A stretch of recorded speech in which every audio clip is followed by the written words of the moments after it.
Sir I have a question. जी।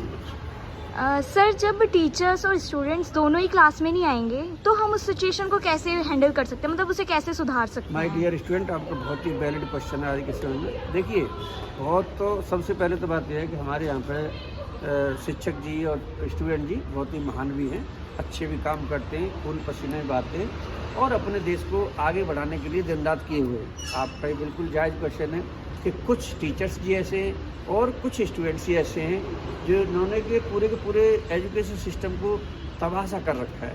और उसके पीछे का रीज़न है कि मतलब एजुकेशन में 100% राजनीति का घुस जाना। मतलब इसमें राजनीति बहुत पैमाने पर है। अब राजनीति में एजुकेशन है ही नहीं।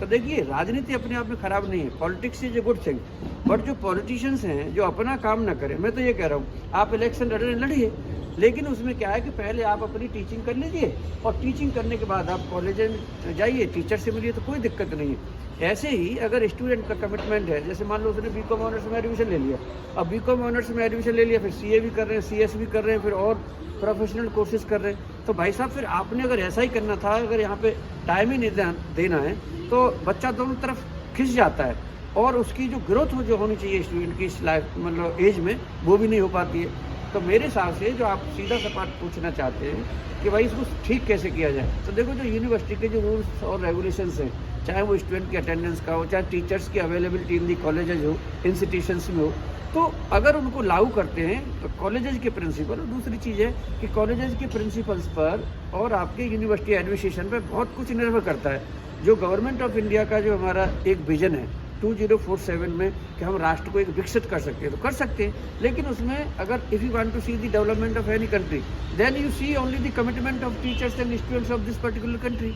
तो मेरे हिसाब से अगर किसी देश को अगर बलवान और अच्छा कर सकते हैं तो उस देश के स्टूडेंट और टीचर ही कर सकते हैं। तो जैसे जो रिसर्च और प्रोजेक्ट और केस बेस्ड स्टडी अगर हो, सारे के सारे डिस्कशन, अब यहाँ पे क्या है, 2 बच्चे अगर आगे क्लास में तो टीचर जी ने हाँ ठीक है 2 ही बच्चे, अब आप चले भाई, उससे क्या है कि बच्चों का मनोबल टूटता है। तो चाहे बच्चा 1 आए चाहे 10 आए, आपको उसी स्पिरिट से क्लास लेनी है। तो जब तक आपके मन में ये चीज़ नहीं आएगी, और ये चीज़ जब ही आएगी जब आप मोरली और एथिकली एक्ट करें, क्योंकि टीचर जी के लिए कानून व्यवस्था ही काफ़ी नहीं होता है, मोरल भी वैल्यू होती है, एथिकल भी वैल्यूज होती हैं जिनके आधार पर ये समाज चलता है। तो शिक्षक को पूरा स्टूडेंट समाज पूरा देखता है। तो मेरे हिसाब से हम जो टीचर जो है ना वो चाणक्य जी के वंशज हैं, और चाणक्य जो है ना उनका मानना था कि राष्ट्र के लिए अगर आप जब कोई कदम उठाते हैं तो आपको टीचर जी को ये नहीं कि मतलब आज की डेट में क्या पैर छूने की संस्कृति चली है और काम नहीं करो, तो ये मेरे को लगता है ठीक नहीं। पहले अपना काम कीजिए, फिर इसके बाद में आपको जो करना जो अच्छा लगता है वो कीजिए। तो आप एजुकेशन की बिहाफ पर केवल आपको पॉलिटिक्स करना या आपको अपने और कोई बिजनेस करना वो निहायत ही ठीक नहीं है। तो स्टूडेंट और टीचर को दोनों को अपने एजुकेशन इंस्टीट्यूशन में टाइम दे करके और उसको अच्छा बनाना नितांत आवश्यक। Thank you very much. Thank you sir. Thank you student.